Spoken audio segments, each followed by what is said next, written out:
Halo sahabat nonton, siapa nih yang penasaran dengan kelanjutan cerita di drama Mary Kills People? Yuk kita mulai jalur cerita kelanjutan episode 7 ya. Sekarang Ji-Hoon membawa Sojong keluar dari ruang interogasi untuk membebaskannya. Ji-Hoon berkata pastor yang telah memberikan kesaksian, mengklaim dirinya lah yang telah menghabisi Nyonya Lee. Mendengar itu, Sojong bersikeras mengatakan kalau pastor yang tidak melakukan hal semacam itu. Sojong berkata kalau dia akan tetap berada di ruang interogasi sampai hasil otopsi Nyonya Lee keluar. Pada saat yang sama, Ji-Hoon mendapatkan telepon dari detektif Bu, melaporkan kalau dari hasil otopsi Nyonya Lee tidak terdapat bafron. Intinya Nyonya Lee nggak mati karena bafron. Dengan begitu, pastor yang pun akan segera dibebaskan. Sebelum Sojong pergi meninggalkan kantor polisi, Ji-Hoon menyuruh Sojong untuk menghentikan ritualnya itu. Tapi Sojong tetap pada pendiriannya. Dia tidak berniat untuk berhenti. Kita juga melihat kilas balik 2 tahun yang lalu, di mana Dae-hyun memanggil Sojong ke rumahnya. Di sana, Sojong melihat Dae-hyun memiliki sebotol bafron. Sojong tahu tentang kegunaan obat tersebut dan menanyakan kepada Dae-hyun untuk apa Dae-hyun memiliki obat itu. Dae-hyun lalu membawa Sojong menemui Mina yang telah mencoba untuk bundir. Dae-hyun minta bantuan Sojong untuk memberikan bafron itu kepada Mina, karena Dae-hyun nggak sanggup melakukannya seorang diri. Jadi malam itu, Sojong mengintonasi Mina di dalam mobil.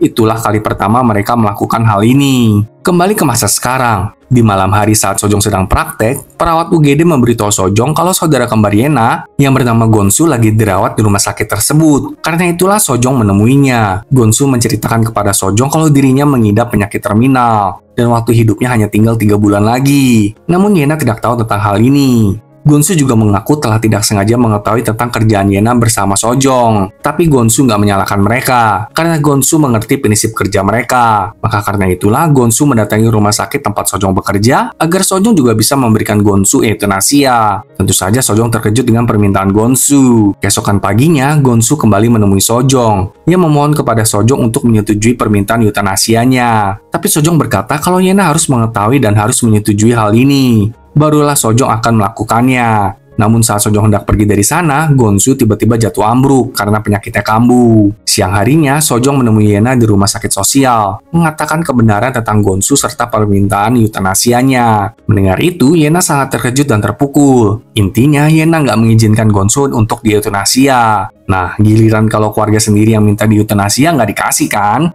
Setelah berbicara dengan Yena, Sojong menemui Pastor Yang, meminta maaf atas kejadian kemarin yang membuat Pastor Yang sampai harus terlibat drama di kantor polisi. Sojong lalu meminta izin kepada Pastor Yang untuk dapat merawat Song-yi, sampai Song-yi mendapatkan tempat tinggal yang layak. Namun Pastor Yang menegur Sojong karena eutanasi yang dilakukannya.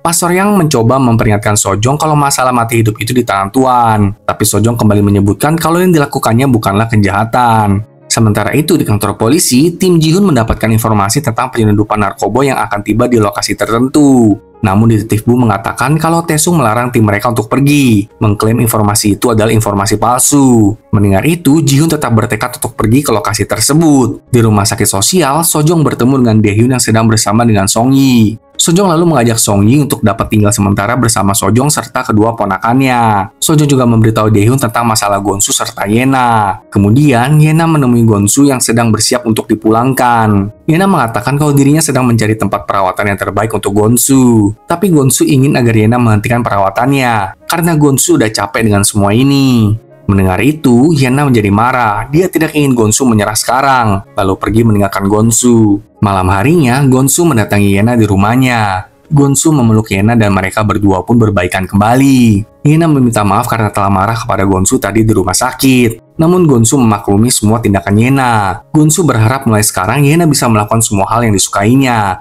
dan meneruskan hidupnya. Yena lalu bertanya, apakah Gonsu sungguh-sungguh memutuskan untuk melakukan euthanasia? Gonsu menatap mata saudarinya itu, dan dengan mantap meyakinkan Yena kalau Gonsu sangat menginginkan hal tersebut. Sementara itu, tim Ji-Hoon sudah tiba di TKP dan mereka berjaga-jaga di sana. Gak lama kemudian, tim melihat ada beberapa pria mendatangi tempat itu, dan salah satunya memakai wig warna kuning menyala. Para pria itu kemudian mulai melakukan transaksi. Ketika itulah Ji-Hoon serta timnya menghadapi orang-orang itu untuk menangkap mereka. Tapi masalahnya Ji-Hoon dan timnya kalah jumlah dengan orang-orang di sana. Meski begitu, perkelahian pun tetap terjadi. Dan pada akhirnya, pria berwig kuning kabur dari sana. Dan melihat pria itu kabur, tim Ji-Hoon segera mengejarnya. Kejar-kejaran dengan mobil pun terjadi di antara mereka. Namun di tengah-tengah pengejaran itu, tim Ji-Hoon kehilangan pria berwig kuning. Sementara di rumah sakit, Yena menemui Sojong, mengatakan kalau ada klien baru yang meminta euthanasia.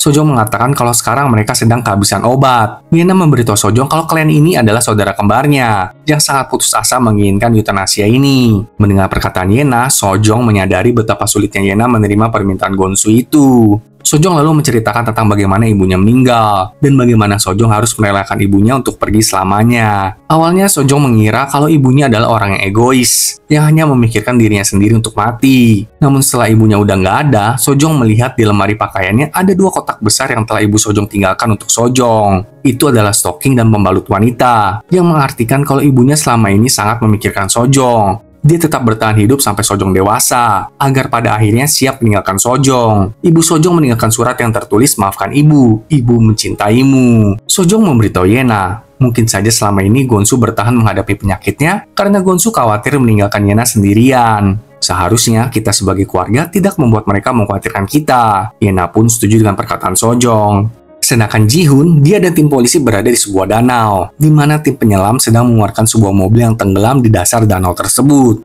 Apakah itu mobil yang digunakan Gwangchul kemarin itu untuk menghabisi Si-yoon? Mari saksikan kelanjutan drama ini ya, sahabat tonton. Sampai jumpa!